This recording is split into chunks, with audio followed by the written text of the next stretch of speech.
Have you ever been through something and you don't know what just happened, but you know it was important to go through? This is that journey for me.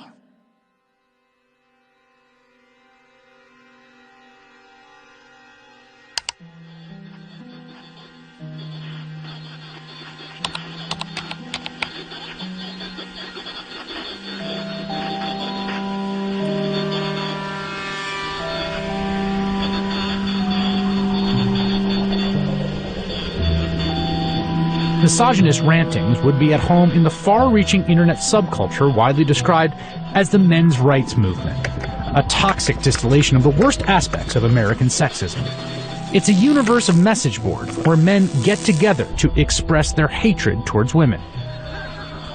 Well, I thought men's have all the advantages in the world these days. That's utter nonsense. Men are routinely ground up in a family court system that is misandrist and biased against them. They are the majority of the homeless. They are the majority of suicides. They are the majority of the drug addicted. They are the majority of the unemployed. They are the majority of school dropouts. They are a majority of those in prison. How do we know that they're not the cause of these problems? There's a reason that women live longer, Mark. Let me tell you. It is because we are stronger and we are happier at the end of the day than most men. And that is factual, and you know it. When men are married to women who scream like you, they just want to die sooner. And that's when you have women...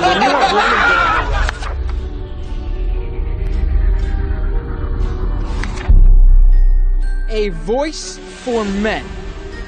An online hub for men's rights activists, and they were founded by a man named Paul Elam. It's a website called A Voice for Men that's run by a man named Paul Elam, which is male spelled backwards, but it is his real name, apparently. It's a gathering of women haters. The Southern Poverty Law Center has classified that group and men's rights groups as hate groups. He wrote a piece declaring the month of October to be Bash a Violent Bitch Month. I mean, literally to grab them by the hair and smack their face against the wall, he wrote.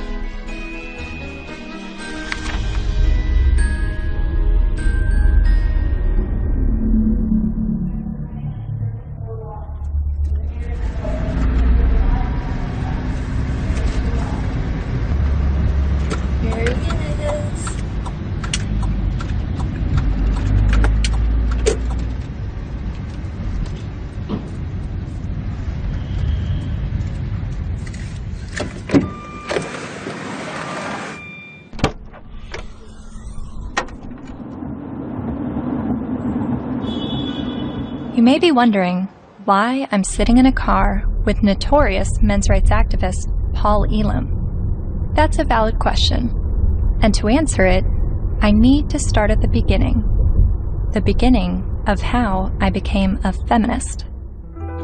I was a quiet kid preferring to observe from afar. My mom put me in theater classes when I was 8 years old to break me out of my shell, and I loved it. So much, to the point that I decided to move to Hollywood when I was 18 years old to become an actress. What I wasn't prepared for was to be pigeonholed as the blonde who always died. Billy?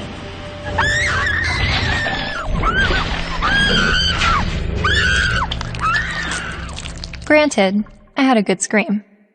But the characters I played weren't alone in feeling objectified.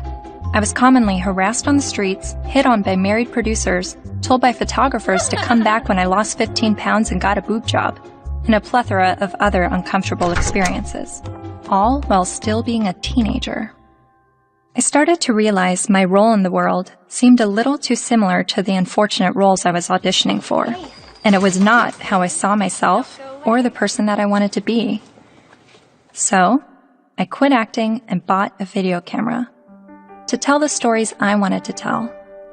And now, I've been making documentary films since 2008 when I was 21 years old.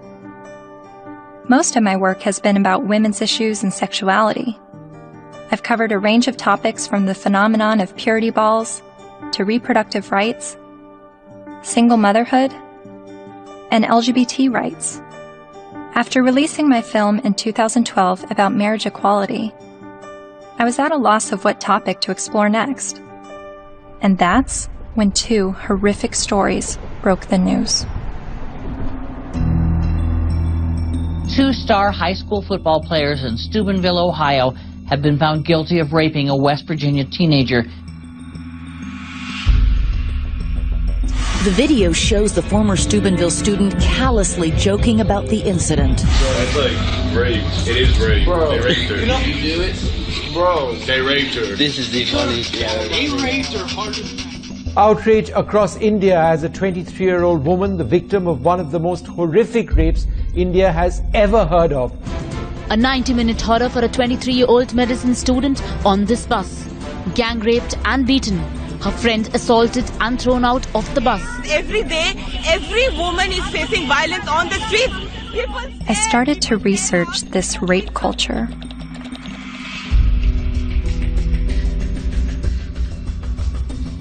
A website called A Voice for Men popped up. Paul Elam wrote about how women long to live out their rape fantasies, to be taken by a man she's never spoken to, let alone given consent to.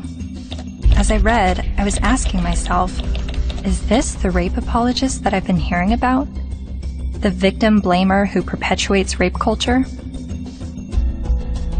I continued to read A Voice for Men's website, often stopping around the halfway mark in every article because I could only read so many bitch, fuck, feminazi, and rape-tard words per minute.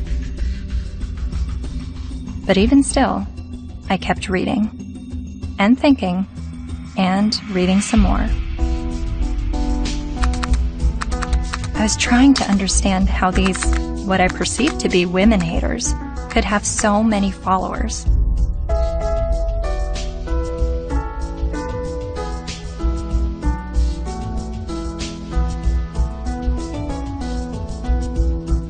So, I decided to meet these MRAs.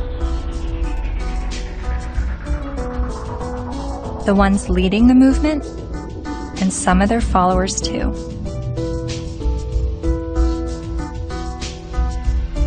And this begins my journey down the rabbit hole.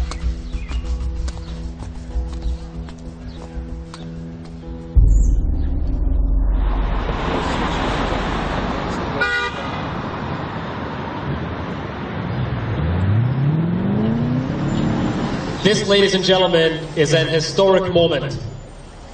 Never before has there been a gathering of this magnitude to support men's and boys' issues. We have got serious problems. I have been working in this area advocating for the rights of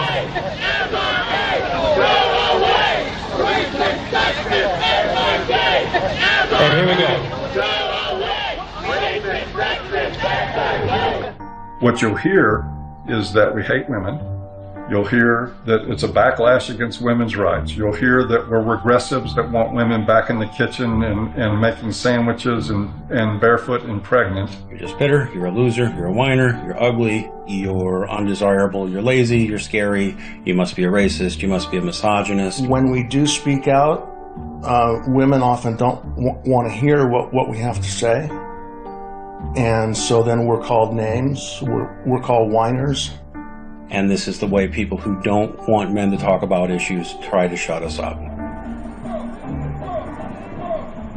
all know that you guys are a fascist, Nazi friend group of white supremacists. No other way to openly organize other than calling yourselves a men's rights group. We're somehow disempowered because we're white men. Maybe it's just because you're pathetic. We're here to fight how misogynistic assholes think they have the right to oppress women.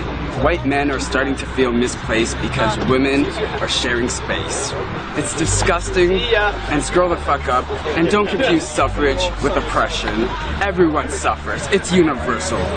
I am a man, and I need feminism. We're fabulous. We're here. We're queer. And it is crystal clear that the problems for men and boys are real. I would like to turn the microphone over to Paul Elam of A Voice for Men for some words.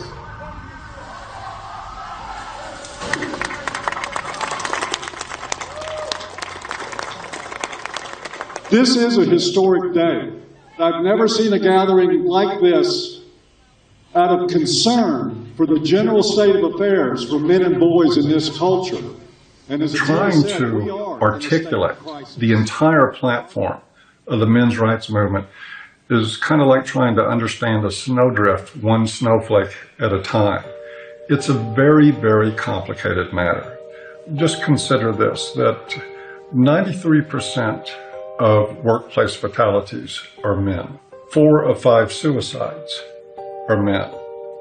Men are dropping out of higher education at very alarming rates. We're down to 38% now of college students are men, and it's dropping rapidly. Male suicide, male abuse, male unemployment, male homelessness, male failure in education, male health issues. We've got the paternity fraud issue, the wrongful paternity issue, a false allegation issue. Men are sentenced to 63% more prison time for the same crime as women. They're less likely to see a doctor. They're less likely to have health insurance. The family court system truly is biased against men. I mean, there's just no question about it. It's really the pro-choice for women only movement, because men, they're denying men any kind of choice once a child is conceived. Her body, her choice, right? Think about men. His body, his choice, not so much. Because the U.S. government does not want to send you to die. They would rather send me to die. Young men that are failing to launch, they're staying in their homes of origin far past the time that we would normally expect them to individuate and move out and go live their lives. We have video game addiction, we have pornography addiction, we have the abuse of young boys with drugs like Ritalin to manage their behavior. Almost all victims of autism spectrum disorders are boys. Boys are most likely to be homeless, most likely to get cancer, most likely to die young and of every major cause, most likely to be arrested, prosecuted, imprisoned, and even executed while being completely innocent. It doesn't matter what their race is, it doesn't matter what their ethnicity is, it doesn't matter what their religious or non-religious views are, it doesn't matter if they're gay or straight.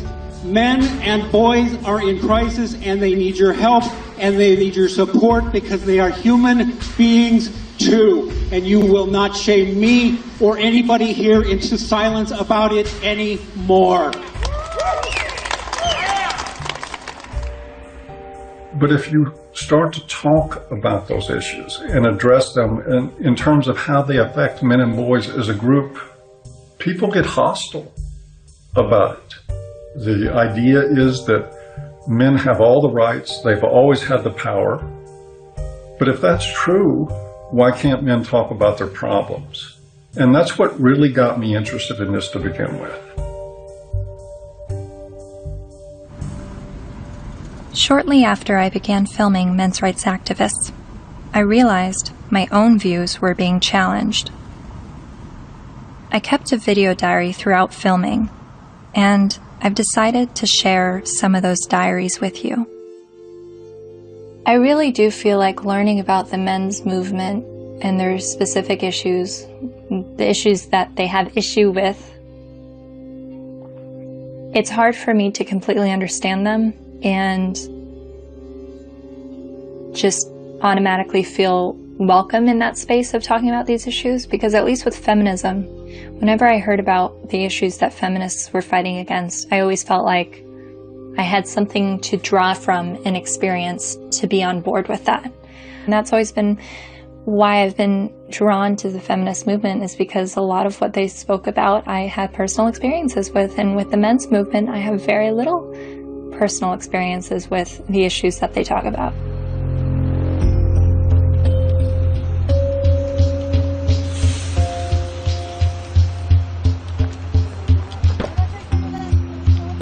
A cab driver who was driving a cab 70 hours a week was not saying, I am earning this money to have power over my wife. He was earning this money even though it took power away from his life. He was doing that so his child wouldn't have to drive that cab. garbage collector does not get up at 3 or 4 in the morning in rain and sleet and snow and get out to do the garbage so he can have more power over his wife. That's power he's losing over his life in order to make his contribution, his sacrifice, his way of loving. And this has been translated into the culture of, you make more money than women do, you must therefore have more power. Meet Warren Farrell, best-selling author and self-styled social anthropologist, leading an assault on our traditional thinking about men. I asked my girlfriend at the time to buy me as a gift, I think it was for Christmas or for my birthday, Warren Farrell's book, The Myth of Male Power, which she did. And it just changed my whole life.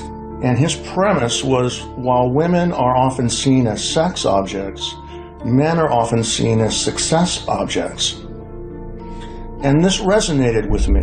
He wrote this book that questioned our notions of power, of who had power and where it was. And it questioned the roles of men, but not the way feminists had always questioned gender roles. Every society that survived based on its ability to train its sons to be disposable. Disposable in war as warriors, disposable in work as firefighters, as workers on oil rigs and so on, coal miners, and indirectly therefore disposable as dads.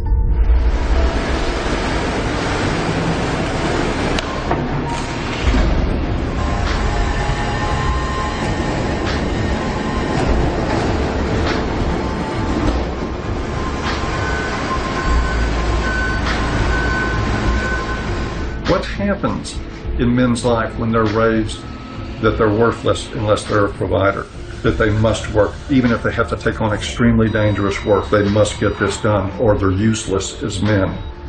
That is very, very powerful stuff. See, feminism did see accurately that we value male work more than we value female work. But there's also the issue that we value female life more than we value male life.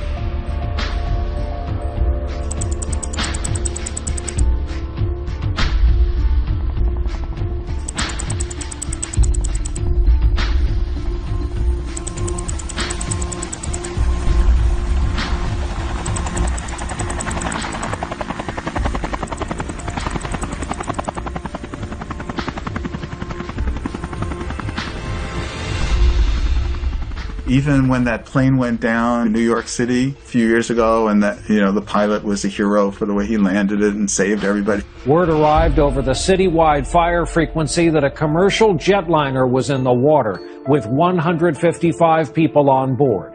Then, over the next few minutes, the doors opened, life vests were inflated, and women and children first, everyone got off that plane. They saved all the women first. That's still, when I went on a cruise, there's still women into the lifeboats first, because you're a man, so you should be able to swim halfway across the ocean, but because you're a man, you're expendable. We have to look at not just the glass ceilings, but also the glass cellars. And Paul, I think as you were saying, we have to look at men just not only as human doings, but also as human beings. When you survive because somebody else is willing to die, like in war, then that you are immune to the pain of the people who are dying because you have an investment in their being willing to die. You say, I will build a statue, I will remember you in a history book. But if you look at that from another perspective, that building of the statue or remembering you in a history book is a bribe to be willing to die so that I can live. But both sexes, in the area where they are rejected, tend to turn what rejects them into an object. So the area where men... I'm watching this lecture that Warren Farrell's giving in the 90s. I see some women in the crowd, and a lot of them have their hands folded, and there is a little bit of uncomfortableness by being a woman in a crowd of people while the speaker's talking about how men are oppressed and women have it so great. It kind of puts you on the defensive as a woman. And understanding that I feel that way makes me wonder, are men having their arms crossed, listening to a feminist speaker talk about how men have all the power and women are oppressed? Are men feeling like, what are you talking about? I don't have power and we have it pretty shitty on this side of the grass too?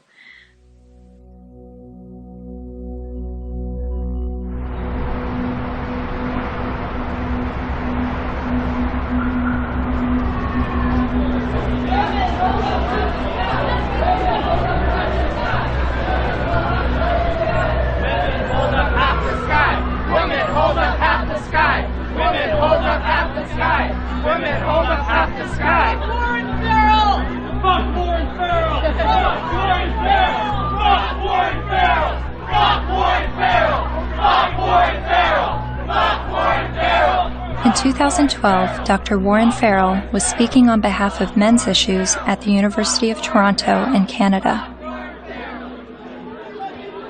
A feminist group protested the event.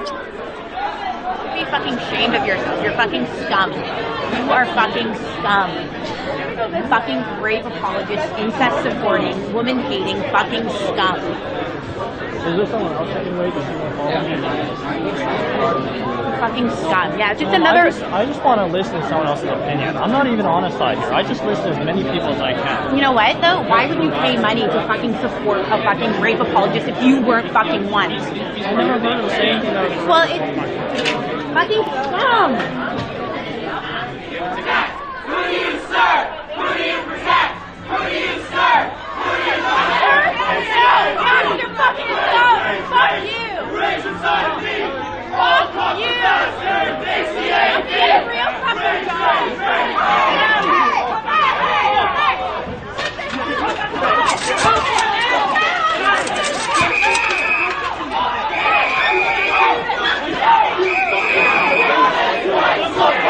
This is what men's rights look like. This is what men's rights look like. This is what men's rights look like. This is what men's rights look like. This is what men's rights look like. This is what men's rights look like.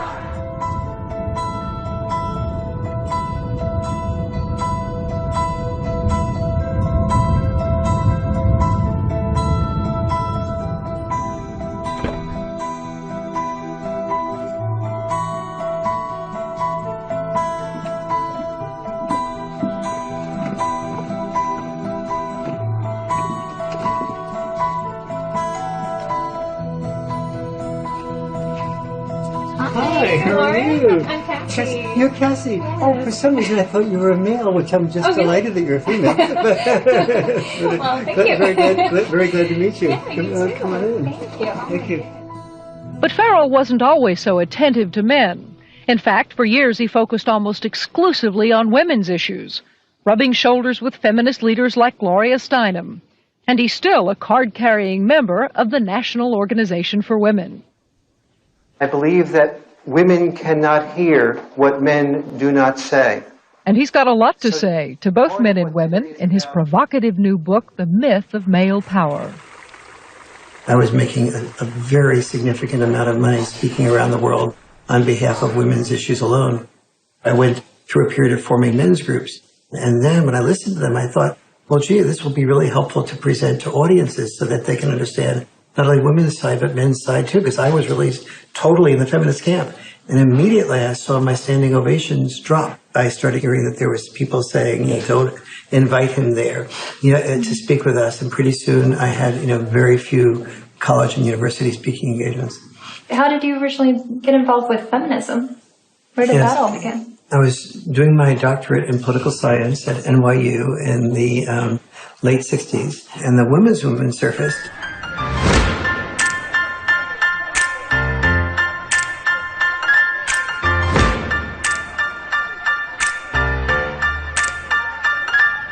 And I started to say, this is the most exciting thing I've ever heard, because I'd heard of civil rights, gay rights, But suddenly, women were saying, I don't want to be confined to just being a homemaker or a secretary.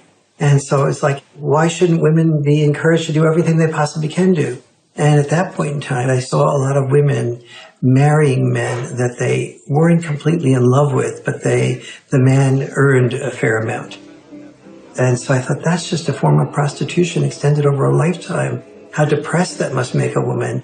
And it's not going to be good for a man either. He never knows whether he's loved for who he is or loved for what he has. And he's afraid to give up producing because he's afraid to lose love. And so women who were successful to me appeared to be women who would free men from having to be all, wrapped up in just being the only breadwinner and supporting 1, 2, 3, 4, 5 people, which, it's one thing to support yourself. When you're supporting 5 people, you don't have the freedom to question your boss because you're supporting 5 people.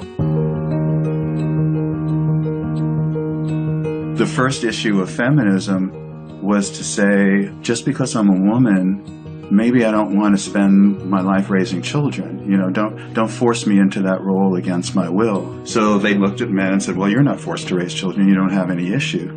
But for men, the traditional sex role was not raising children. For us, the traditional sex role is to be a provider, a protector, and to initiate relationships. Each of us has traditional sex roles. Don't force us to carry out those traditional sex roles. We have the same rules set up for men that they've always lived by, that you need to protect and provide at any cost. But we've changed everything where it concerns women. They now have access to everything men have always had access to education, to work, to whatever they want to do. But they're not the ones driving the semis. And they're not the ones in the coal mines. You don't hear the National Organization for Women complaining that there is just not enough female ditch diggers. It is still men carrying the lion's share for what it takes to operate and maintain this society. And it is still the expectation that if somebody's going to go down with the ship, it's going to be men.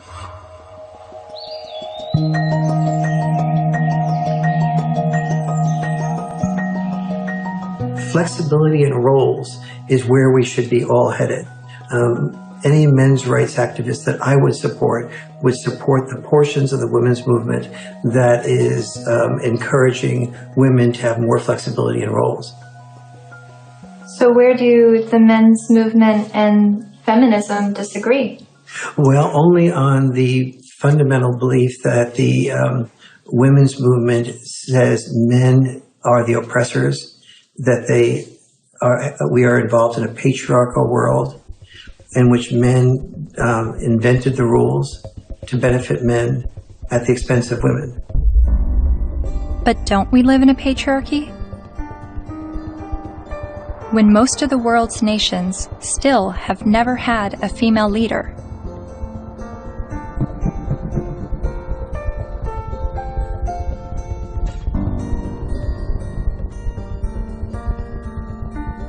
And less than 5% of CEOs of Fortune 500 companies are women.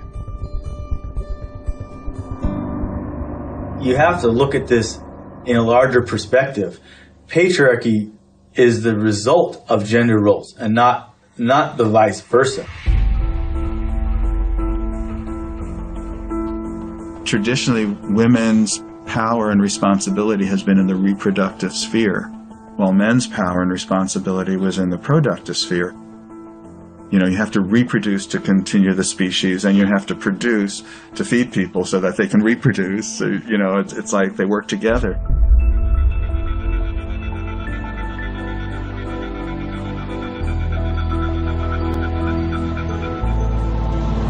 And most cultures divvied up roles because women were responsible for childbirth and were more likely to breastfeed. They're not more likely to, they did the breastfeeding. They tended to be involved in the role of raising children. Men tended to be involved in the role of raising money or making a killing of the animals or making a killing on Wall Street. But those were our obligations. So that's why industry was male-dominated and government was male-dominated, because that was our job. And so what we call patriarchy is men giving into the expected roles that they're supposed to give into, and many of those roles are very harmful. Working exceptionally long hours, difficult hours, dangerous jobs, getting killed on the job. Even politics, a lot of people describe as masochism. Imagine what it takes to be a successful politician. Imagine how much of your personal life that you give up, how much you work, how much privacy that you sacrifice, how much freedom in your day-to-day life that goes out the window. There are more men willing to do those things than there are women. But also, just because men are the ones, for instance, writing the laws in general, doesn't mean that the laws are protecting men. You hear about patriarchy, right? All the evils of the world's from patriarchy, but we're the ones dying. You know, and we die for you guys. You know, to protect our families, our friends. In every society that's ever existed, women have had privilege and protection that men did not. For example, we never hear about how men were excluded from the Forced Labor Convention of 1930 for years. The Forced Labor Convention was an international treaty that banned slavery and forced servitude, but it made an exception for able-bodied males ages 18 to 45. Eventually, they got rid of that, but there was still an exemption for prisoners and military, which is 90% male. Stop pretending that you're oppressed and men are your oppressors. It's a lie, and it's a hurtful lie, and it's a hateful lie, and it's wrong.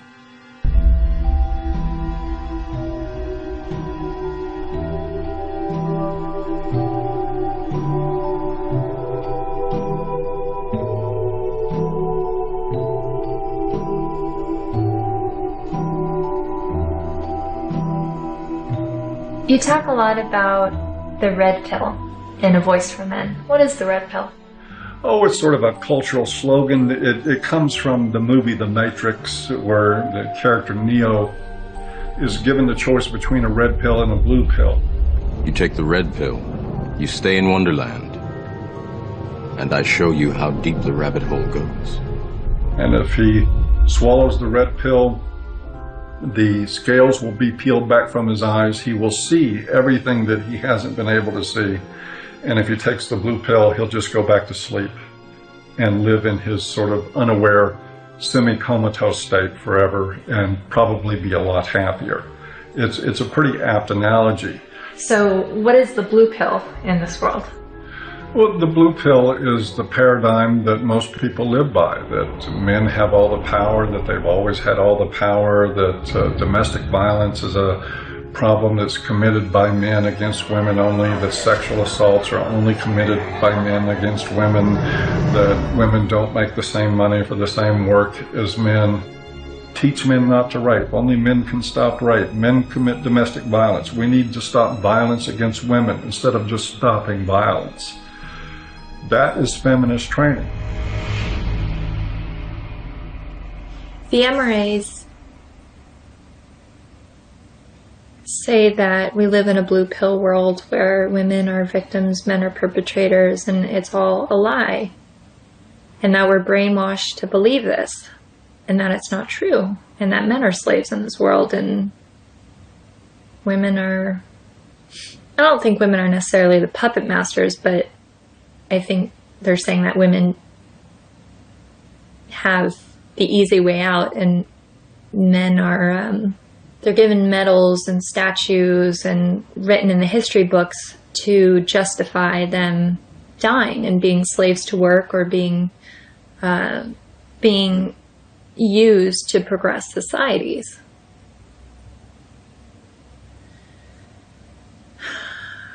And I've believed for so long that I'm at a disadvantage for being a woman, and that I have to work harder than everyone else, and I have more to overcome, and I have more to prove just because of my gender. But the MRAs are saying that this is all a lie, and that guys are actually the ones that are disadvantaged and discriminated against. And actually, the more I learn from them, the more I think thank God I wasn't born a guy. Because I don't think that the expectations on men is good or healthy. I mean, they have so much pressure to succeed and to be strong and to stand up and protect others and to put their lives on the line. I don't think I would want that responsibility. But, 50 years ago, no, I wouldn't have wanted to be a woman. But now, I mean, maybe just it's right now that the tides are changing and women have the better deal. Well, no, I don't know.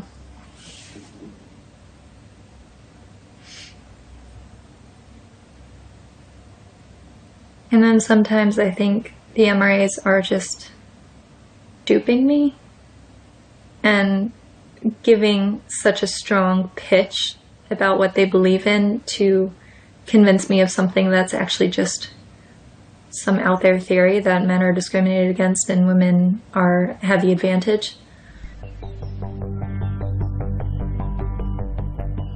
Yes, this is Cassie Jay. It's regarding a documentary about the men's rights movement, and we're looking for feminist voices now to speak in the documentary.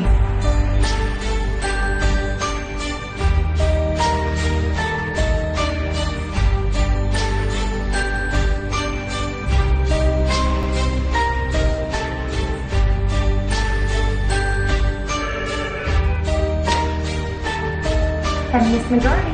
Yeah, hold on just 1 second.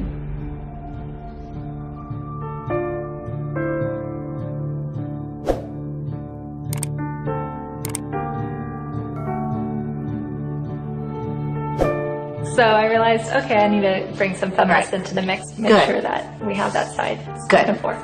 I was researching rape culture, and so that's how I stumbled across a website called voiceformen.com. So some of the people that we've already interviewed on the MRA side is Paul Elam with A Voice for Men. Yeah. Are you familiar with him? Oh, I'm familiar with them. I've never met him. Yeah. Obviously, they've spent a significant amount of time and energy denouncing me, so I figured I might as well have a look at what they say. Yeah, really, the men's rights movement is part of the backlash. The backlash? To feminism. The men's rights movement really got going as women began to make gains, and some men have felt threatened by the opportunities that have been opened up to women. And I don't know if it's because some of them feel threatened that they now have to compete with a lot more people for their jobs. They now can't get into the best schools if a woman or a girl has better grades. Think about it. Grandfather's generation probably had it pretty well, right? All of his needs, his shirts were ironed, all of that was always taken care of. Well, grow up. Realize the world has changed. And as much as the MRAs would like things to go back to the way they were, and use the argument that women have an advantage now, no person looking at the data can possibly say women have an advantage. We're just beginning to get a level playing field here. It's not tilted in our favor, I can tell you that. And they know it. They know it. But it's the constant distortion of the data. It's the spinning of a situation to make it look like women are somehow getting ahead, getting an advantage they don't deserve. It's part of the backlash. Political organizing comes from a feeling of victimization, which is why the men's rights movement makes that claim that men are the victims of discrimination. But it doesn't have much traction because, you look around and it's hard to see it. We don't have movements called, straight liberation. The question I would pose rhetorically is the men's rights movement really the gender version of the white nationalist movement? Because there are plenty of white people who say that they are the victims of reverse discrimination. So of course it's not going to have very much traction. You can't really organize the people who are superordinate.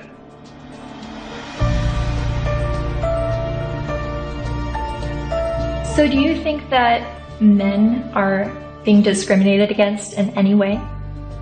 Not under the law. Men are not disadvantaged under our laws. Or in the business world, as a class, men are not underrepresented on corporate boards or at the top of the Fortune 1000 companies. In the corporate world, in the business world, in a lot of parts of academia, in the military, in the sports world, still pretty much a male-dominated world, and where a lot of the privileges and power and status accrue to men. Men are advantaged over women, no question. No one can debate that, not with a serious, not in any seriousness.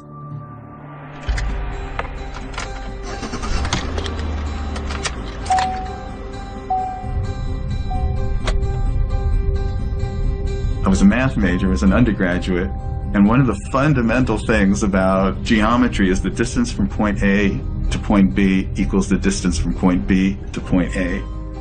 And if women are so different from men that men can't understand the female experience, we need to listen to women to describe it, then the male experience is so different from the female experience that you can't understand it. You need to listen to us. You can't really compare how men and women have suffered from sexism, because there's no way to quantify, that kind of suffering. So if a woman says, well, I miss 30% of my income,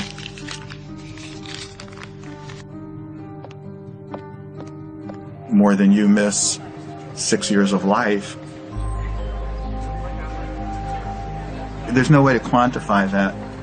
Or I've lost a job opportunity because I'm a woman. There's no way to say, well, I've suffered more than you because you've lost a kid because you're a man.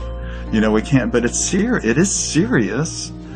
And at least if you're denied a job because you're a woman, at least you can go to another company and apply for a job, But you can't, when you lose your kid, you can't say, well, okay, I'll get custody of that kid, I'll try for that one. It's a terrible thing that happens.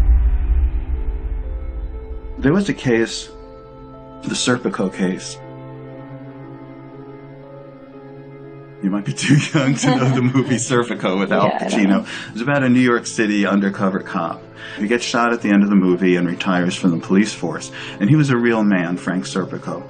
A woman after the movie, after this was made, decided she wanted to become a single mother and tricked him into fathering a child. And the court accepted that because she told her friends she was going to trick him, and they testified, and the court said, yes, you were tricked into it, and still awarded her over 90% of his police pension. So everything that he goes through in this movie to including getting shot to earn his pension, she won by sleeping with him one night. My son's mom wanted to have children with me, and I had always refused, saying, you have this anger problem, you need to get counseling, I'm not going to consider having children with you until that's dealt with, because she would lose her temper almost every day and just use any weapon she could, and like a child's the perfect weapon. So I was really definite about that. But she also used to proofread my articles for me. And I wrote an article for Playboy about Serpico. And when she read that, she told her friend she's going to trick me into fathering the child. She doesn't need my permission. And so that's how my son was conceived. Then she said, if you want to see your son, you have to stay in a relationship with me. But if you break up with me, I know all the things that a woman can do to a man. She read all my articles. She saw my talk shows. She said, I know all the things a woman can do to a man, and I'll do them to you. So that's what I had to deal with. Like everything that I had been raising awareness about for the previous 17 years, then she combined into one thing for me to live through. It's really ironic. For the first 5 to 7 years, I guess, we would see each other 4 times a day for exchanges. On average, every single day, I had to deal with some scene. A scene meaning she would just not show up, or she would hold the kid out and then pull him back and hold him out and pull him and just kind of play with me. Or she'd let me have the kid and then she'd stand in front of the car so I couldn't move. You stay in Mommy Town tomorrow. You stay in Mommy Town for a couple of days, 2 days, and then you come back to Daddyville. Another time I saw her hold him by the shoulders and say, "Daddy is a bad man. Daddy is a very bad man." And so he had to go through this long custody battle, and the decisions that they would make, you would just go, wow, there couldn't be any explanation. You know, either they're absolute idiots or it's biased. There's just no other explanation for it. One other thing, his mom is obese and wanted him to be obese for various reasons. One thing is so he would identify more with her side of the family than mine, because we're all thin. Another was so that he would enjoy being with her more, because when he was at my house, he had to get activity, you know, and eat well-balanced meals and get his sleep and stuff. And at her house, they would bake brownies and stay up late and just watch TV. And so where would you, if you're a little kid, you know, where would you enjoy being more? But he self-reported to the mediator how upset he was about being obese. That the worst thing in school was when kids called him fatty, and how he cried. And his physician said that he's really concerned medically. And then when I did, he was at an age where he would imitate things that I would do. You know, I gave him a broken shaver, so when I shaved, he would pretend to shave. And what I did was I started weighing myself every morning and writing down my weight, the date and the weight. And I taught him how to read a scale. So he kept his own records. So I had 6 months worth of statistics to show consistently that every time he was with his mom for a few days, he'd come back weighing 3 or 4 pounds more, and then he'd lose it while he was with me. So they had, you know, that how much he was upset about the problem. They had his physician being upset about the problem, and they had the proof of where the problem lay. So the judge's decision was that father should no longer be allowed to weigh the child. Problem solved. After 14 years, my body gave out. I got sicker than I've ever been. I realized I'm going to die. That's not going to do anybody good. I've got to give up the fight. So I gave up custody. And so I don't see my son anymore. He hasn't been in my house since. So I did lose him. Just like a dream. You're like a guiding light shining in the night. Fred claims that during his 14-year custody battle, he spent the equivalent of 5 years of his gross income on legal fees, mediators, and child support payments. I was really in his life a lot longer than most fathers would have been. It's something most fathers can't afford. You are so beautiful to me.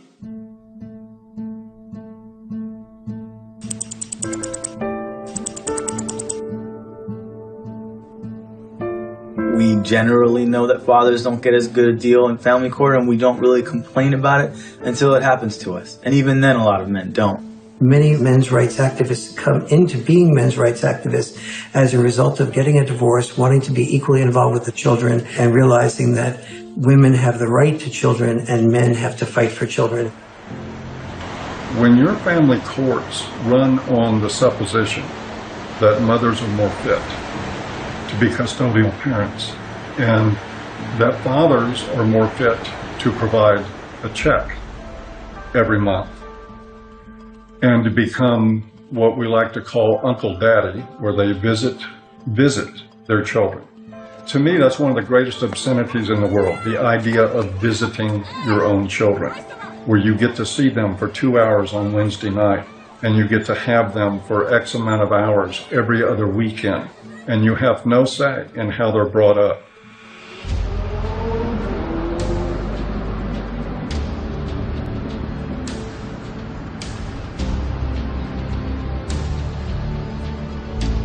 You know, I can't tell you how many men have been in this office, in that chair, in tears because they can't see their kids.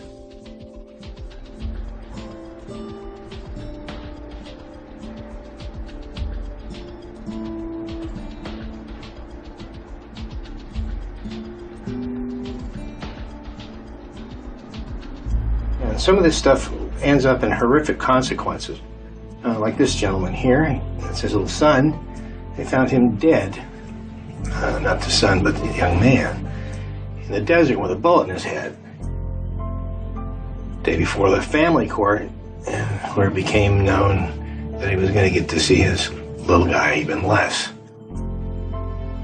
And of course, he'd been falsely accused one time after another after another.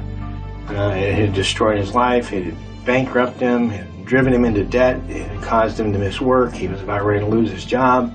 He was in the end of his rope, so he just decided to end it.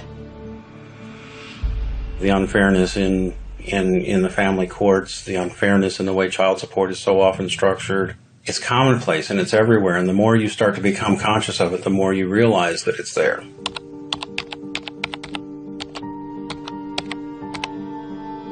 I started to research some fathers' rights issues and came across some harrowing stories. Like this man in South Carolina who found out his only daughter was adopted away by the mother without his knowledge or consent. His daughter was with an adoptive family in California, so he began his fight to get his daughter back. Adoption is for children without families, not children with a willing and capable family.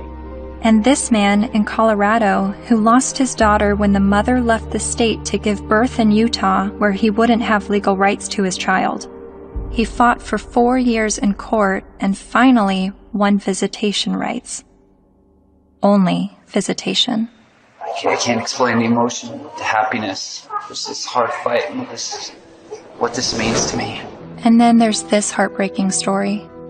The 20-year-old father never left her side until he was forced to give her to adoptive parents this week after Kaylee's mother decided to put her up for adoption. In order to keep Kaylee, Colby needed to file paternity action, an affidavit, and a commencement notice with Utah's Vital Records a day before the mother signed the adoption papers relinquishing her rights.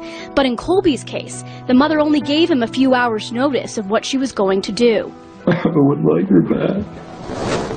Men in the men's movement are not upset about having to be fathers.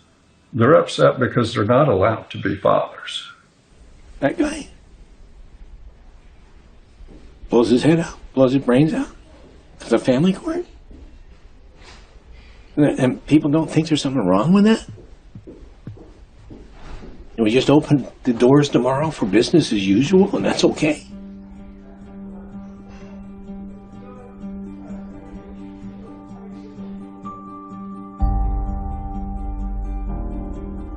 I've always thought of feminism as being the fight for gender equality.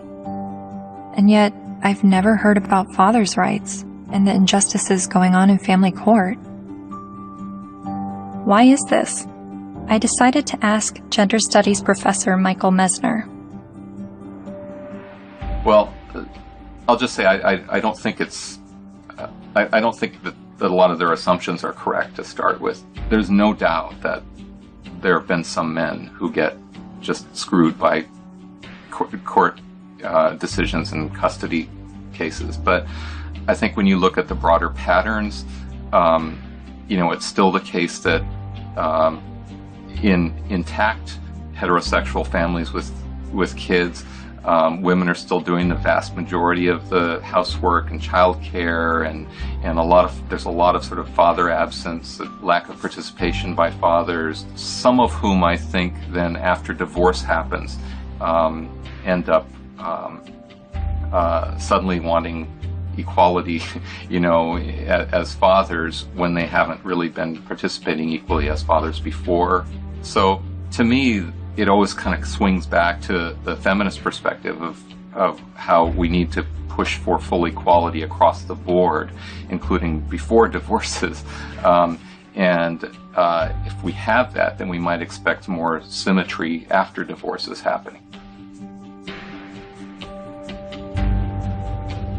The more I researched fathers' rights, the more I realized how deep this rabbit hole goes. Not only in the amount of issues, but also in the vast array of perspectives on these issues. I decided to create a flowchart of what I thought fathers' options might be following a surprise pregnancy.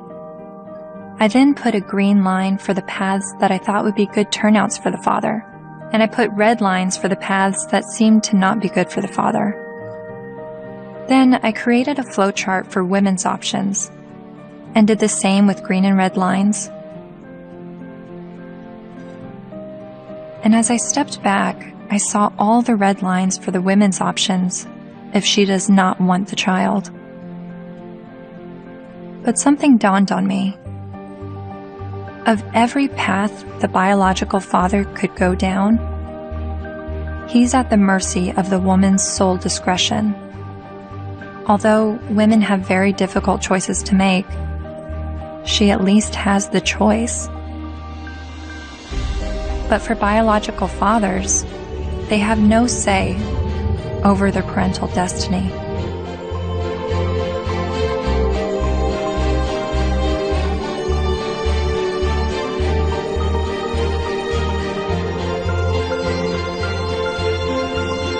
This is my friend Dara. She's 8 months pregnant with her first child, and she's a lifelong feminist.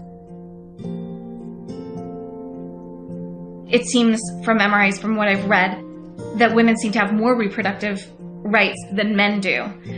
I don't know what to say, like, we carry children, they're never going to carry children. It's just a different thing. So I guess, as much as possible, take the steps to prevent yourself being in that situation.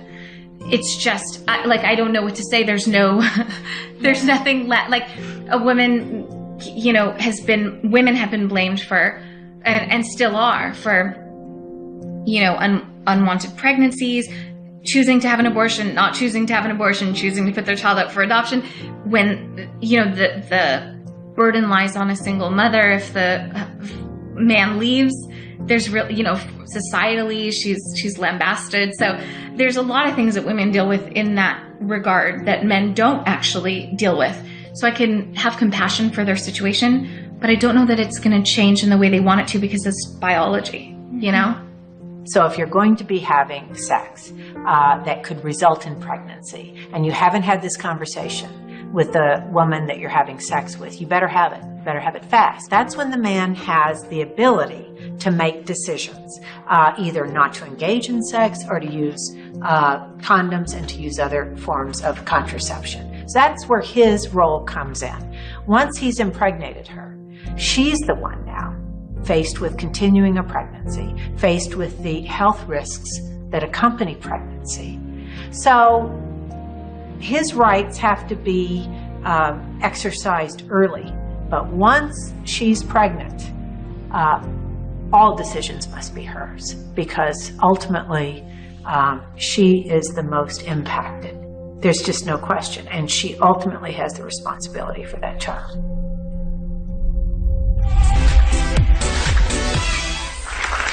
So before we were married, he promised me we would have 2 kids, and now he doesn't want any more. My friends think I should trick him and stop taking my birth control. Men have never been in control of our bodies. We're the ones in control. Clap if you think that she should trick him. My people. Up next, everybody. So it sounds like men's reproductive rights are limited to the choice of whether or not to have sex and the choice of whether or not to use protection. But what if he's tricked into fatherhood? Or what if he's not even the father? What does paternity fraud look like? It's ugly. It's extraordinarily ugly. And we have to distinguish between paternity fraud and wrongful paternity. What's the difference? Wrongful paternity can be innocent. Okay, we went to a party. I had sex with 6 guys. I think it was when I was hanging out the window I got pregnant, but I wasn't sure. But, if anybody knows that guy's name, would you please have him call me? And then she names one of the other guys, and he didn't have sex with her. It wasn't malicious. It wasn't intentional. She wasn't trying to harm anybody. She was just trying to figure out who it was. Wrongful paternity.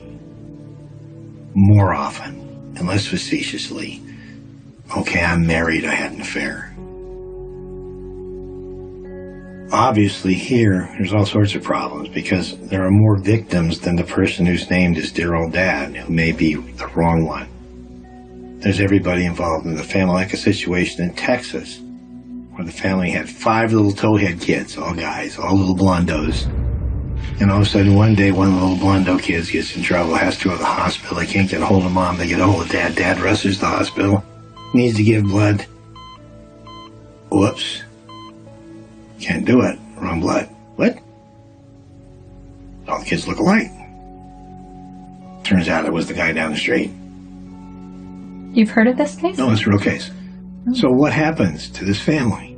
Can you fathom what happens to this family? How do you think the kids feel when they find out dear old dad isn't dear old dad and is the guy down the street? How do you think dad feels? That these 5 little boys that he still loves dearly, when he finds out they're not his bio children, but he still can't tear away because he loves them. He's devoted himself to these. How do you think he feels? I mean, it's horrific. Horrific. That's not wrongful, that's deliberate. So that's paternity fraud. That's paternity fraud. She knew who the father was and lied about it. Paul was right when he said, trying to understand the men's rights movement is like trying to understand a snowdrift, one snowflake at a time. There are unique fathers' rights issues that vary between unmarried, married, and divorced dads. But there are also men's rights issues for non-biological fathers. Like this man who is facing jail time for failure to pay child support for a child that DNA tests prove isn't his. Carnell Alexander still owes more than $30,000 to the state for a child that's not his because the mom wrote his name down because she needed to name someone in order to get welfare benefits. And I had to put him down as the father. That was the only way I can get the system. I'm almost homeless. I'm almost in jail. I'm out of work. My money is being threatened to be taken. He says the law needs to be changed, so when this happens, as it often does, other men don't become dad by default.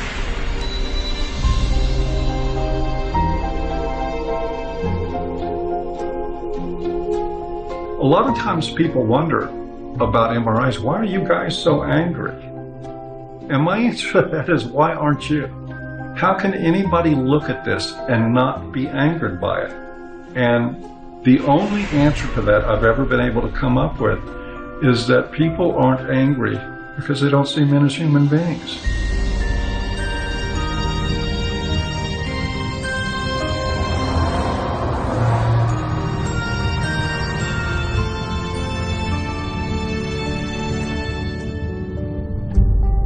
I continued traveling North America, meeting MRAs from all walks of life,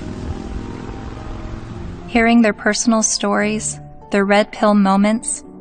I met a young man who was sexually abused when he was 16 years old while living at a residential home for people with developmental disabilities. She's the only woman I've done anything ever with, probably because it just messed me up so much. She continues working there. She hit me in the face. She actually hit me throughout the house, chasing me throughout the house.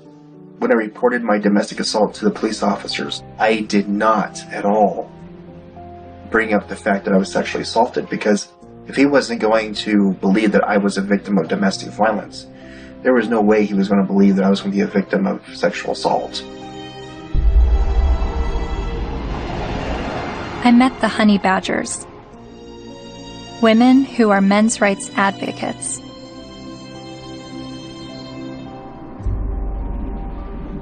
And then there was a 15-year-old boy, there was a 35-year-old woman, and then later on she came out of jail and she was able to collect child support from this boy that she raped.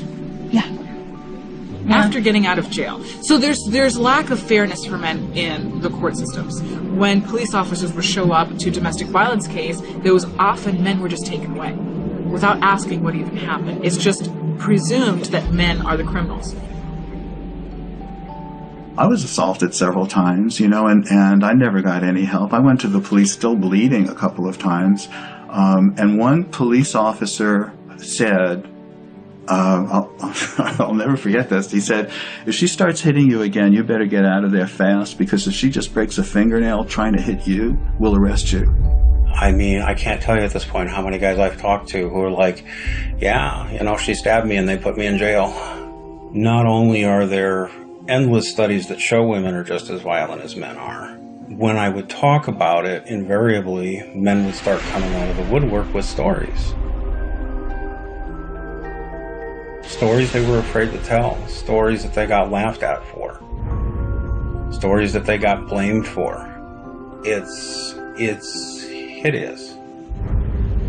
This is not flattering to men, to talk about men's vulnerabilities. No. To talk about the ways that they are not strong, and that they are, well, weak.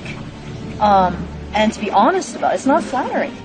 A solution for both genders is that we need to be able to recognize how men are vulnerable, and we need to be able to recognize how women are actors. Because we have a huge blind spot, especially when women do bad things.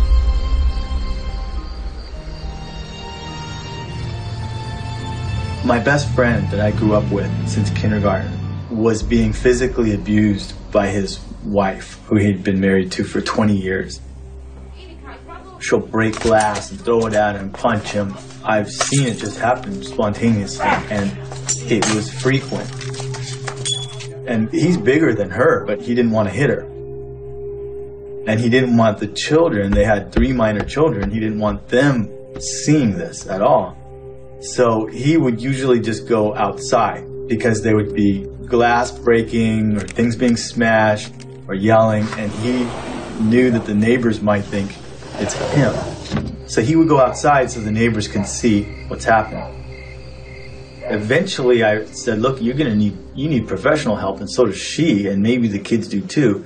So I called a bunch of domestic violence shelters. I just looked around online and I called, but every place that I called said, we don't help men. We don't help male men at all. And I started becoming curious about why that was, because I learned that these were state-funded shelters. And I know that men pay at least half of the taxes that fund these shelters if they're state-funded, and I just was wondering why. So basically, there was no place to take him, and it just continued. The problem just kept going.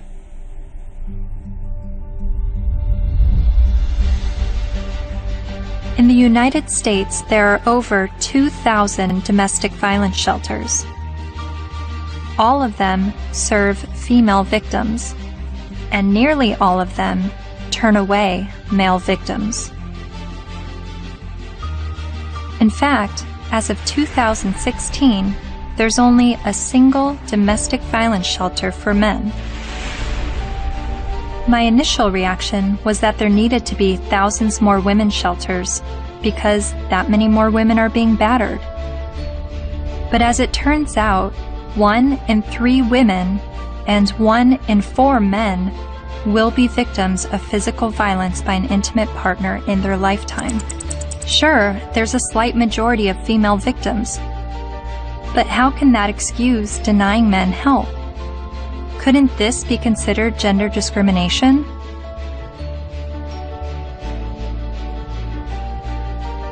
Think of it this way. Roughly 78% of all suicides are men. If suicide prevention services only served men, wouldn't we see the gender discrimination immediately? If there are over 2,000 women's shelters that turn away men, and only 1 shelter for men, obviously the resources don't match the need. How are you involved in the men's rights movement? Well, from the very beginning, when I first opened the Refuge, which was in 1971 in Chiswick in London, almost as soon as I took the women in, I got a house for men. A Voice for Men's editor-at-large, Erin Pizzey, founded the first ever women's shelter in 1971, and she is widely revered in the men's rights community. Because you see, what I knew from the beginning, most domestic violence is consensual. Both are involved. Sometimes one's the perpetrator, the other plays the victim, then it crosses over. It's not as though it's just all men or all women. It's both, and occasionally innocent victims, very innocent. Battered children grow up to batter, that's what I learnt, whether it be a man or a woman. And I now know that if a woman comes in with a history of violence in her own childhood, the chances are she will be probably violent to her children, and she will want to live on this knife edge of crisis and danger. I haven't been allowed to speak, that's the difficulty. Why is that? Because I'm completely barred from all conferences. I'm not allowed to walk up the step of my own refuge. I bought the bloody building. But no, because there's feminists, the woman who runs it is a very heavy feminist. She won't have anything to do with me. What did you say that made them hate you? That women could be equally as violent as men. That was from the beginning.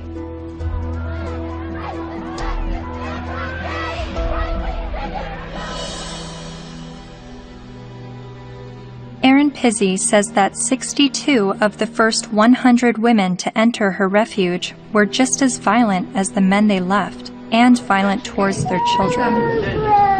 But there's levels of violence, isn't there? I do not affect that I'm violent. Well, I'm violent. So much. You know, I'm very violent. Well, verbally, and you know, I could quite easily hit somebody. You know, very, very easily. And I've had an argument. But the feminists I've met have an entirely different take on domestic violence.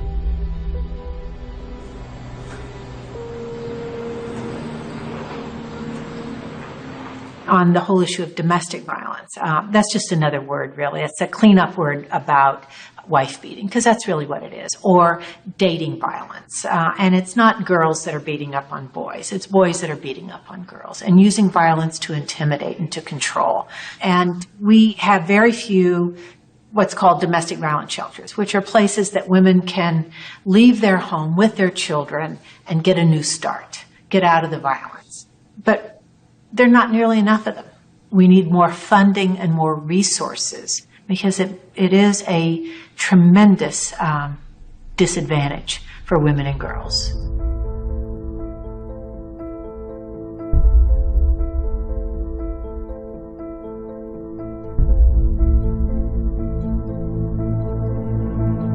In 2014, the CDC released a report revealing that over 5.4 million men and 4.7 million women had been victims of intimate partner physical violence within the previous 12 months. But then why does the media paint domestic violence as a women's issue? The World Health Organization says 1 in 3 women are abused by their partner. 1 in 3 American women experiences domestic violence or stalking at some point in her life. And when it was addressed as a men's issue, the speaker's point was that it's a men's issue because men are the problem. I'm going to share with you a paradigm-shifting perspective on the issues of gender violence. I don't see these as women's issues that some good men help out with. In fact, I'm going to argue that these are men's issues. Why is domestic violence still a big problem in the United States and all over the world? What's going on? Why do so many men abuse physically, emotionally, and verbally and other ways the women and girls and the men and boys that they claim to love? What's going on with men? Let's grant every single empirical case as being true. Yes, it is true. Let's just say, it is not true, but let's just assume that there is gender symmetry in domestic violence, that women hit men as much as men hit women. If I were to say that, I would say, and therefore we need boatloads more funding for domestic violence, to develop shelters and adequate interventions, because there's this hidden epidemic of men who are being beaten up by women. Or I could say, as the men's rights movement do, therefore we shouldn't have these shelters and we shouldn't fund them because the women are all lying. Well, it seems to me that if you really believe in gender symmetry, it's not that you want to, you're not questioning the number of women. You're just saying the number of men in society. You would want to join with women who are anti-violence to say, we have a real problem here. You know, it's not even a gender problem. It's a problem of women hitting men and men hitting women. We've got to get boatloads more funding. Let's work together. That seems the logical response to this. But instead they're saying it's like a zero-sum game. If we fund the women, then we're going to ignore the men. Well, we're not going to ignore the women because we all agree that the levels are as high as we say. But it does sound like a zero-sum game when only women are receiving services in domestic violence situations. And of all the men's rights activists I've met, none of them question the number of female victims, but they are calling attention to the high number of male victims that are being dismissed. So why aren't men's rights activists and feminists working together? Michael Kimmel briefly said something that made me wonder. He said it would no longer be a gender problem if both men and women were equally victims of domestic violence. Is that why the number of male victims are never addressed? To me, it's been fraud for all these years. Why is it we have this enormously powerful feminist movement and virtually nothing for men? Originally, it was capitalism was the big enemy in the 60s and 70s. And it was the radical feminists in America. They moved the goalposts. They said, no, it's no longer capitalism is the enemy. The enemy is patriarchy. All men.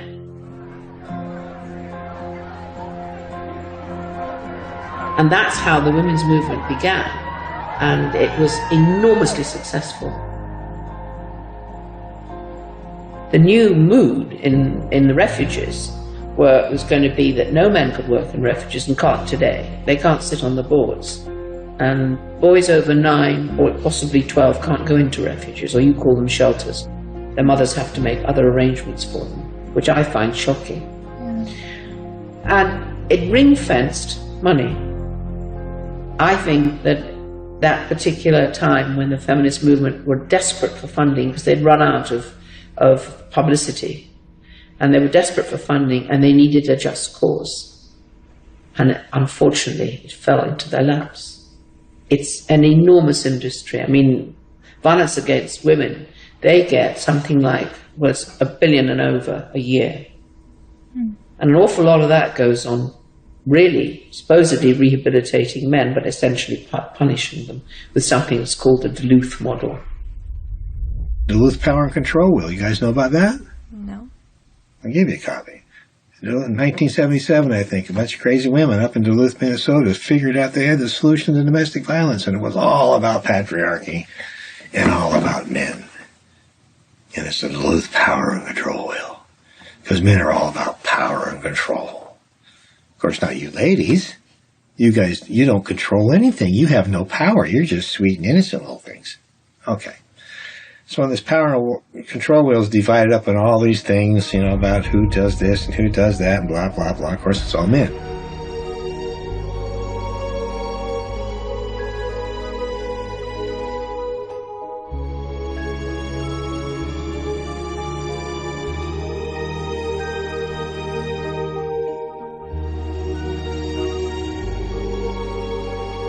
The entire domestic violence industry was founded on that. I think it's still 37 or 32 states in the United States that by law they have to use the Duluth model for battery intervention programs, and it's all shame, blame, and guilt driven. If you're a man and you walk in, you must admit you did it up front or you're in denial. There's no debate, there's no discussion, there's no possibility that you could be falsely accused. The criminal justice system could have made a mistake. None whatsoever. You are in a state of denial, and you will complete that course or you're going to go to jail. You will be re-engineered.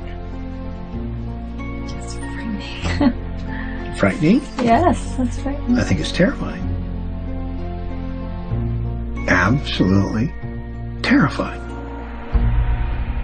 All I had to do, I had a simple choice. I could just say, yes, you're right. Men are the enemy. No problem. But I couldn't. I absolutely couldn't.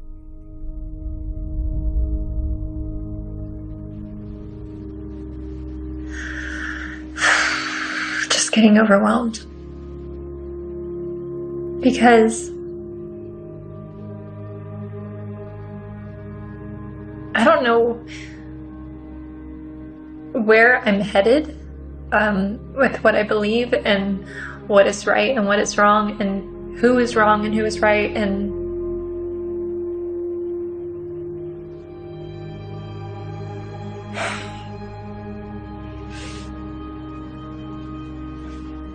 the truth is somewhere in the middle, and that's why I'm feeling frustrated, because I don't know where the truth is, and I don't know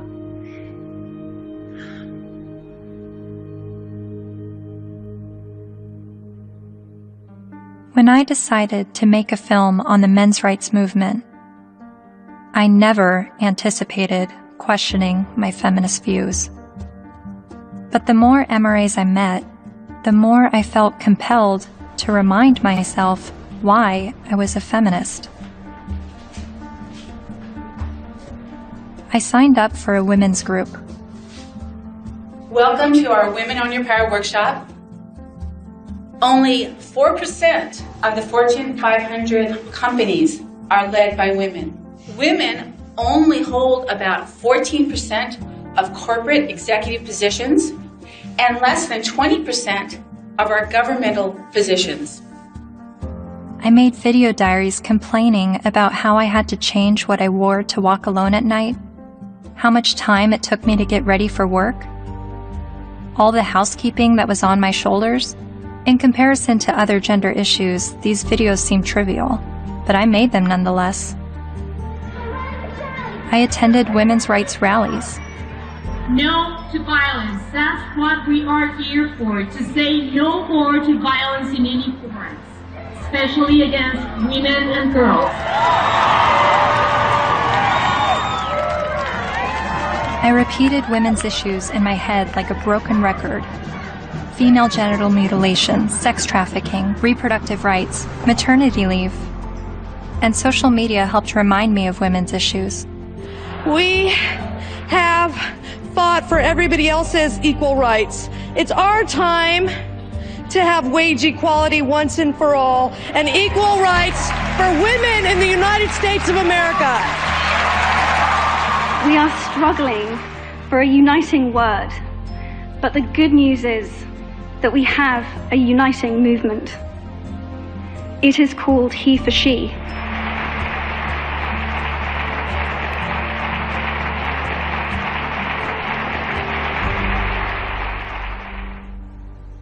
Whenever I hear the MRA's point of view about how difficult it is for them, I immediately go to, well, what about us? What is it like for us? And then I get on the defensive and want to make sure that women's struggles are also heard.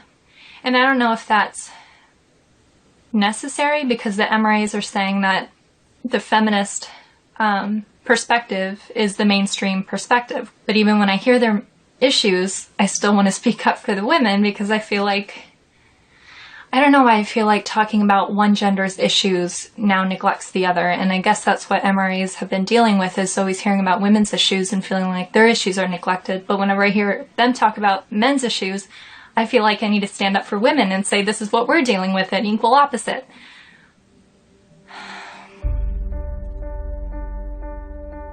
I met with men's rights activist Karen Strawn late one night in a noisy bar. She became well known for her YouTube videos talking about male disposability and other men's rights issues. And she's a honey badger. Part of what I do and what I research and what I think about is the reason psychologically why feminism seems to be such a comfortable, warm blanket emotionally for so many people, men and women alike. And it's so comfortable that it will make them not see things that are right in front of their face. Look at Boko Haram. Hundreds of young girls, fast asleep in their beds, are awakened by the sound of gunfire. Armed attackers have stormed their boarding school and set fire to dozens of buildings. Nearly 300 of them are dragged from their dorm, loaded onto trucks, and carried away deep into the forest. From New York to London rallied yesterday demanding that the terrorist group Boko Haram bring back our girls. It just gets to the core of you, This unconscionable act was committed by a terrorist group determined to keep these girls from getting an education. And what happened in Nigeria was not an isolated incident. It is a story we see every day as girls around the world risk their lives to pursue their ambitions. I mean, you must have heard about that, right? That's being spun as a fundamentalist Islamic group that is so determined to be misogynistic and oppress girls that they want to deny girls an education. But they are not against girls being educated. They're against anybody getting a Western secular or Christian education. The initial attacks, and there were several of them, there were over 100 men killed and 1 woman killed. And the victims were described as people, right, or villagers. And in the previous attacks on the schools, they actually let the girls go. They separated out the boys and girls, and they let the girls go, and they told them, go home, get married, renounce your sins, and live a righteous life under Allah. Right? And then they burned the boys alive.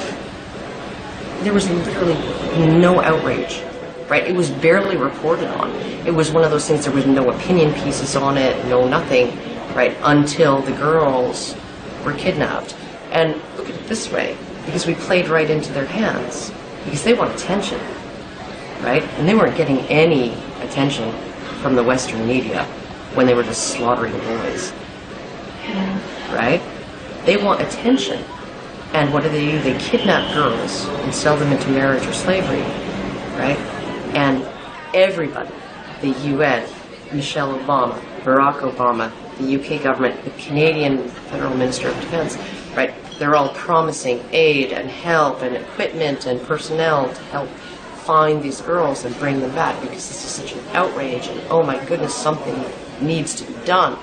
Well, maybe if, like last year, maybe if we did something then, all of these girls would be safe in their dorms right now. Right? But we didn't. And the reason why they kidnapped those girls is because we didn't do anything. We didn't pay attention. And they want attention. Right? And they know that attacking girls or women is going to get them attention. What are we going to do? Start a campaign, bring back our boys. Oh wait, they're dead. Never mind. Right? The men, the people in Boko Haram, they're chivalrous. If those girls were boys, they wouldn't be getting education. They'd be dead. They wouldn't be sold into slavery with the hope of escape. They'd be dead. Boko Haram has been fighting for Islamic rule in Nigeria since 2002. Its members have killed hundreds of people.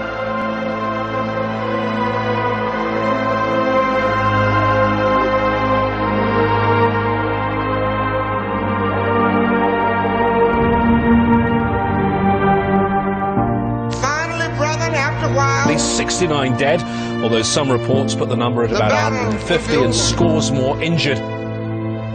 For that day when we shall lay down our burdens and study war no more. Finally, brethren, after a while, the battle will be over. For that day when we shall lay down our burdens and study war no more. Finally, brethren, after a while, the battle will be over. For that day when we shall lay down our burdens and study war no more.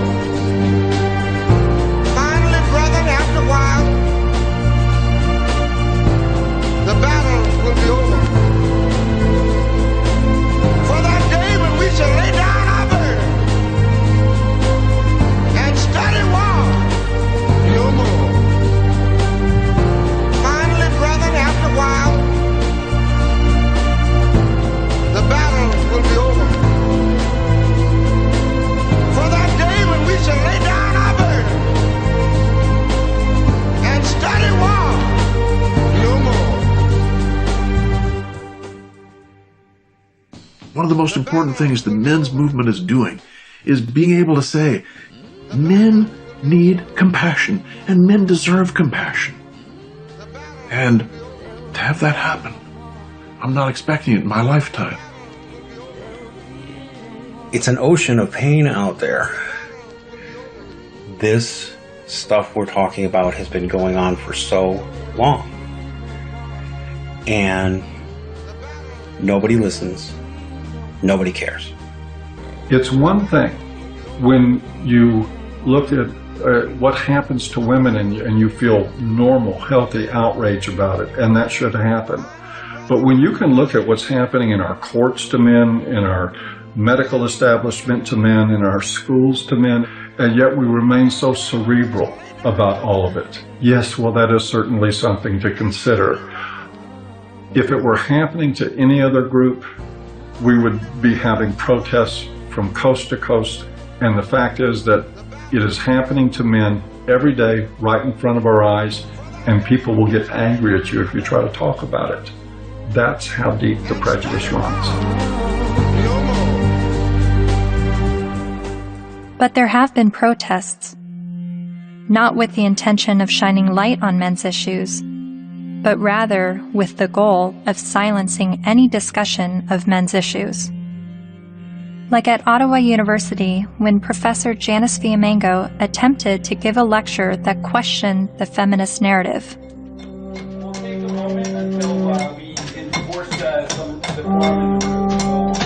So you think this is a victory?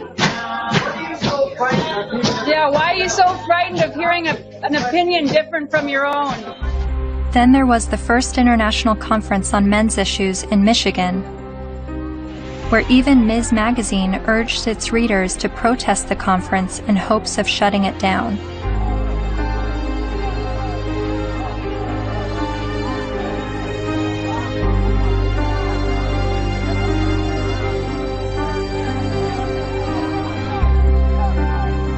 But perhaps the most well-known protest of a pro-men's rights event happened in April 2013 at the University of Toronto, when the Canadian Association for Equality hosted a discussion titled From Misogyny and Misandry to Intersexual Dialogue.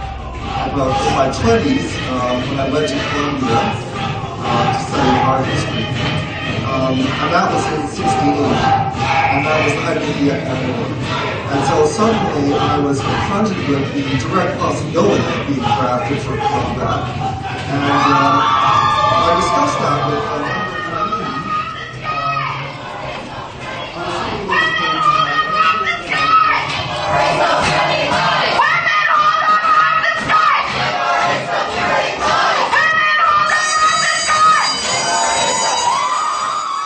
a feminist group protesting the event illegally pulled the fire alarm and successfully shut down the event.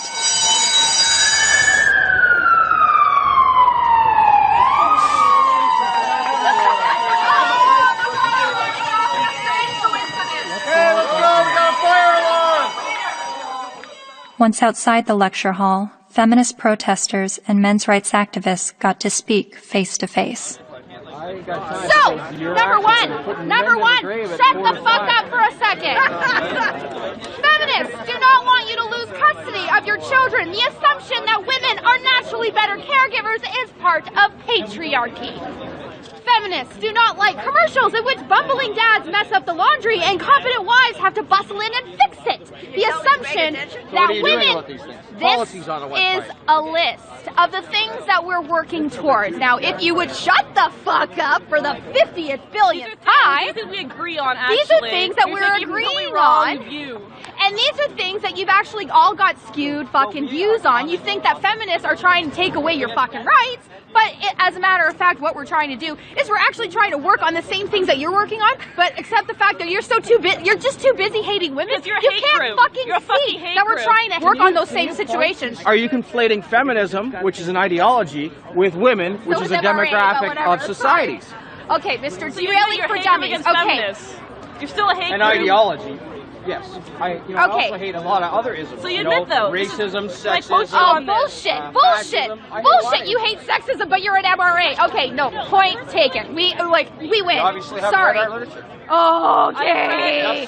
You don't actually work on anything. You're not creating any change in the fucking world. Your fucking website, the hate website against feminists. You're not actually creating any change. Feminists do not want you to have to make alimony payments. Alimony is set up to combat the fact that women have been historically expected to prioritize domestic duties over professional goals, thus minimizing their earning potential if their traditional marriages end. The assumption...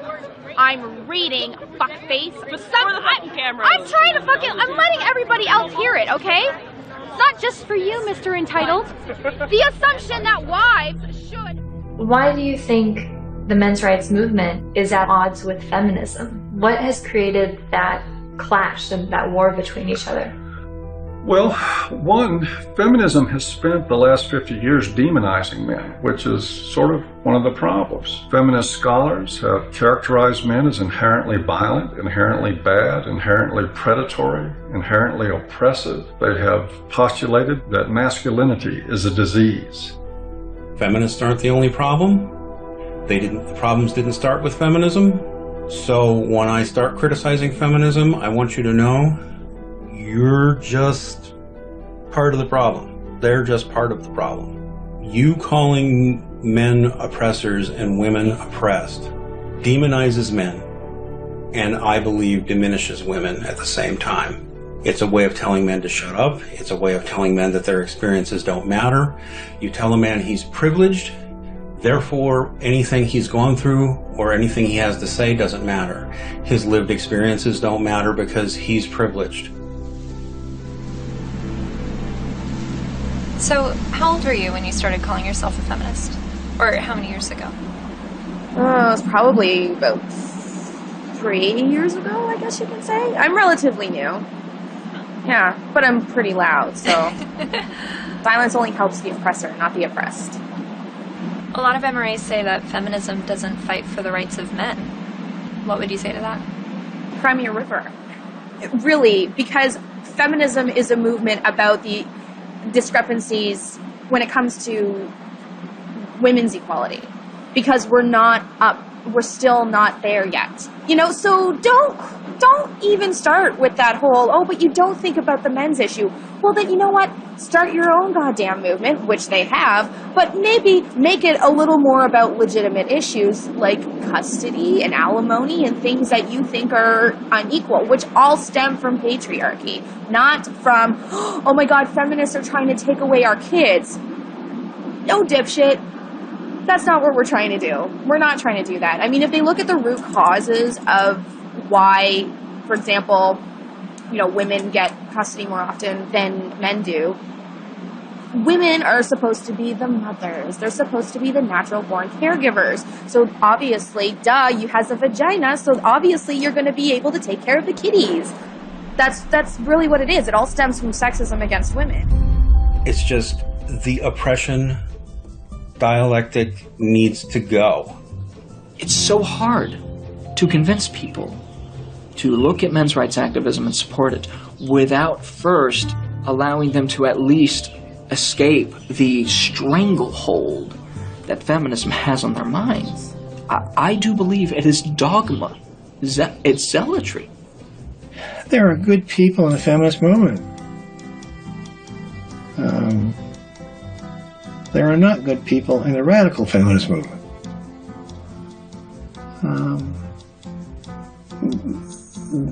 That system is based on hate. And hate is, in my opinion, hate's the most destructive force in the world. They're so quick to call us man-haters or misandrists. Misandry for men? No. They're so quick to say that when all we're doing is talking about, patriarchal societies and structures that we want to dismantle. Nothing against men in particular, but just saying, hey, this is the system that we live in, and this puts men above women, and it's not necessarily their fault, but hey, recognize what's happening here, and let's work together to dismantle it. The omnipotent, ever-present patriarchy. The invisible force that directs all of our lives, right? and causes all oppression and all suffering, right? Our devil. And the beautiful, wonderful force for justice, feminism, the way. It's the way. It sounds like religion. It sounds like religion. And oh my goodness, for a movement that's only about equality and isn't blaming of men. They name the force for evil after men and the force for justice after women. And this being a movement is very, very, very concerned about the implications of language. So concerned that if you call a firefighter a fireman, it will discourage little girls from aspiring to be firefighters. And sometimes discourage grown women from aspiring to be firefighters, right? By calling them firemen. But we can call the force for all oppression, we can call that essentially men, patriarchy, right? And we can call the force for good and justice women. And that kind of language, that has no implications. We're not blaming men. We just named everything bad after them. They're really angry, and they're angry at women, they're angry at feminist women, but yes, men have gotten a crappy deal. But it's not the fault of women or gay people. When feminism says that they have no part in any of this, I think they're not being honest about it. I don't blame feminism for all of it, but I think they've had a role in it. They've written laws that discriminate against men. They fought to protect those laws, particularly in domestic violence areas. And for many, many years, second wave feminism would go through the statutes and change everything that was gender specific to something gender neutral, unless it was something that benefited women, like the domestic violence laws. They didn't change those. Other types of areas like fathers in prison, there's statutes that specifically give mothers certain benefits that fathers in prison don't have. And I challenged that as well legally, but we didn't win on that one. When I wanted to get a commission on men, like the county has a commission on women, the feminists fought that tooth and nail. When Prop 209 was before the California voters, which was to end affirmative action, every feminist organization opposed it. Every time men's rights groups try to pass joint custody legislation, feminist groups fight them. They fought us on paternity fraud.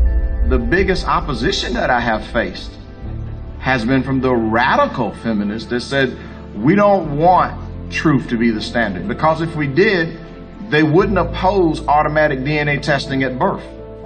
And in countries like France, they're saying, well, DNA should mean do not ask.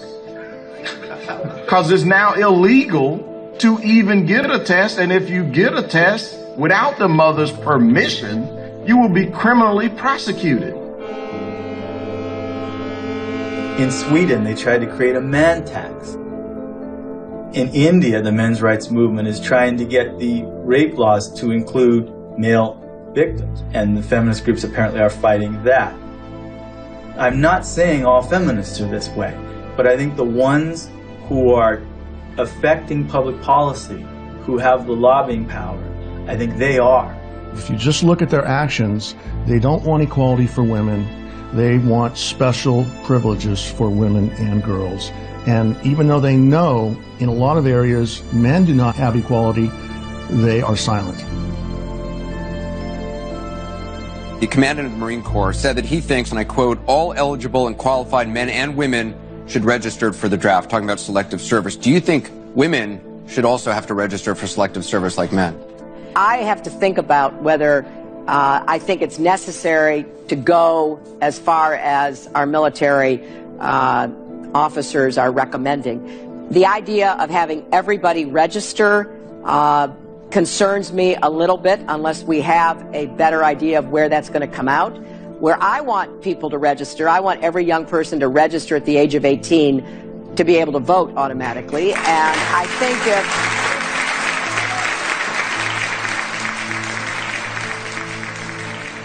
What's the motivation? People don't ask, what's the motivation? Do we need a men's rights movement? No, we need common sense.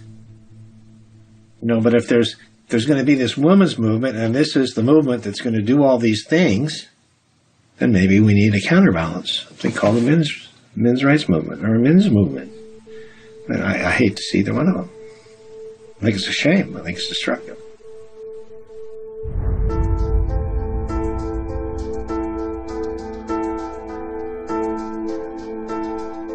I'm hearing what the men's rights activists are saying, and I'm finding the sources to support what they're saying.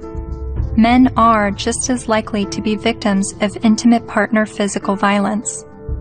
Men have little to no control over their parental destiny, especially when he's tricked into fatherhood or he's raising a child that he later finds out isn't his. The sentencing disparity between men and women is 6 times larger than the sentencing disparity between blacks and whites. So while a black man may be sentenced to 10% more prison time for the same crime as a white man, a man is sentenced to over 60% more prison time than a woman arrested for the same crime. Boys are falling behind in education. They are enrolling at lower rates and earning less college degrees. And while not all MRAs agree on the issue of infant male circumcision, most MRAs do believe it is a human rights violation.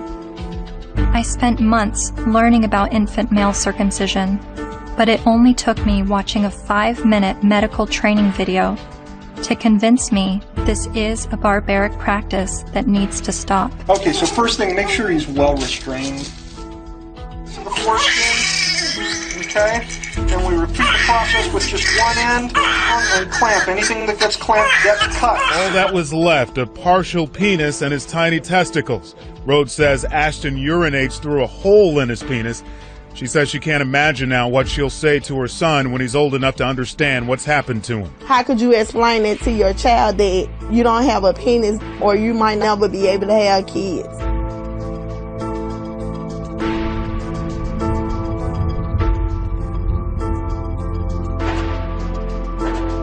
Yes, men are the majority of workplace deaths and injuries, war deaths, suicides. They have a shorter life expectancy. Warren Farrell makes the argument that prostate cancer and breast cancer mortality rates are similar, but funding disproportionately supports breast cancer research and awareness over prostate cancer. The red pill is about looking at these issues in an honest way, even when it's uncomfortable.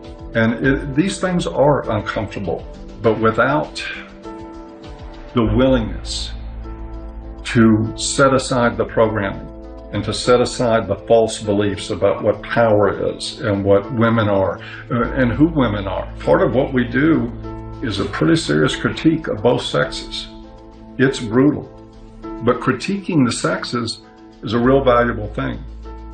Feminists don't want you to do it, though, unless you're portraying women as victim and men as perpetrator.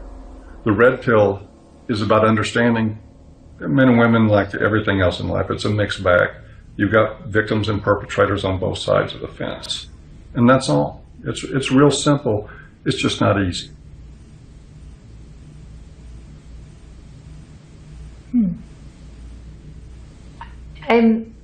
I think I agree with everything you said, but there's still some kind of unsettling doubt, and I don't know where that's coming from. I'm recognizing all of these very serious men's rights issues, but what I don't understand is how I could be agreeing with men's rights activists. Is this the same misogynist hate group I originally discovered online? The Southern Poverty Law Center has classified that group and men's rights groups as hate groups. I looked into what I was hearing from feminists and the mass media about the men's rights movement. I've read a lot and I've heard a lot that the men's rights movement has been labeled a hate group by the Southern Poverty Law Center. Is that correct? That's not quite true. No, they got it wrong. You know, this was somehow written up on some kind of anti-men's rights websites as us having listed them as hate groups and so on. That we didn't do.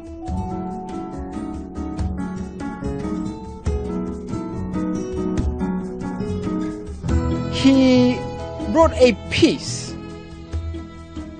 declaring the month of October to be Bash a Violent Bitch Month. Jesus. I mean, literally to grab them by the hair and smack their face against the wall, he wrote. I then discovered that Paul Elam's famous Bash a Violent Bitch article was written in response to this article by Jezebel called, "Have You Ever Beat Up a Boyfriend? 'Cause, we have." The article cited a study that revealed 70% of non-reciprocated violence was perpetuated by women. The author then went on to say that she conducted an informal survey at the office, and the gist of her findings was that many women had physically assaulted their man, and it was interpreted as either being funny or he was asking for it. I couldn't help but see the hypocrisy in a major feminist website making light of abusing men and MRAs stinging back only to have the media paint them as the abusers. Something else to think about. Arriving on campus, boys will also see the effects of women's studies programs, now usually termed gender studies programs. Make no mistake about it, however, they are still women's studies programs. I teach in the gender studies program at Wagner. There are about 900 such programs worldwide, and about 400 of them are in the States. By comparison to those 900 programs worldwide, there is one men's studies program. In 4 years, Center for Men and Masculinities is to be established at a state of New York university, the one at Stony Brook. It will be headed by Professor Michael Kimmel, a sociologist. Its advisors will include, probably among the advisors are funders as well, the actress and fitness expert Jane Fonda, Gloria Steinem, and Eve Ensler, the author of Vagina Unlocked.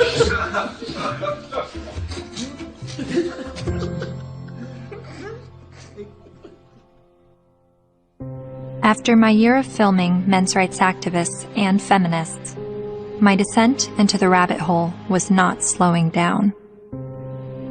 My education on gender politics was really just beginning. I learned about other sectors of the online manosphere, like MGTOW, Men Going Their Own Way, and a forum on Reddit called The Red Pill, which is separate from the men's rights community and they do not see eye to eye. I'm told an easy way to remember the difference is that while MRAs want to change the system, Reddit's The Red Pill want to take advantage of the system, and MGTOW want to leave the system. There are so many perspectives on gender, and I believe they are all worthy of listening to. However, the conversation is being silenced. For a society to accept anything said on behalf of women's rights, and then to shame any dialogue about men's rights and call it hate speech is precisely the problem. I don't know where I'm headed, but I know what I left behind. I no longer call myself a feminist.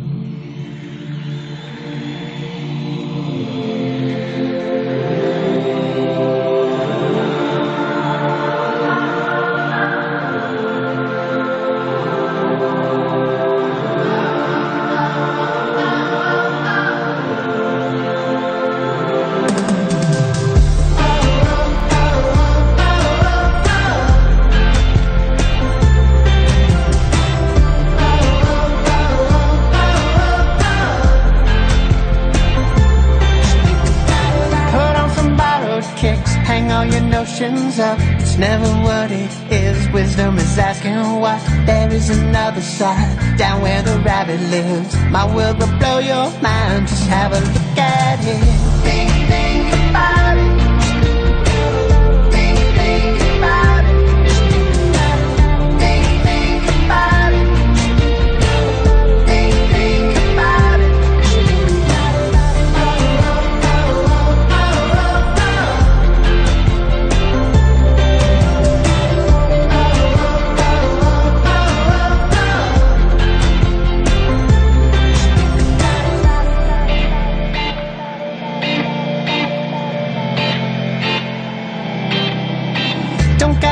read your mind, just try to open it.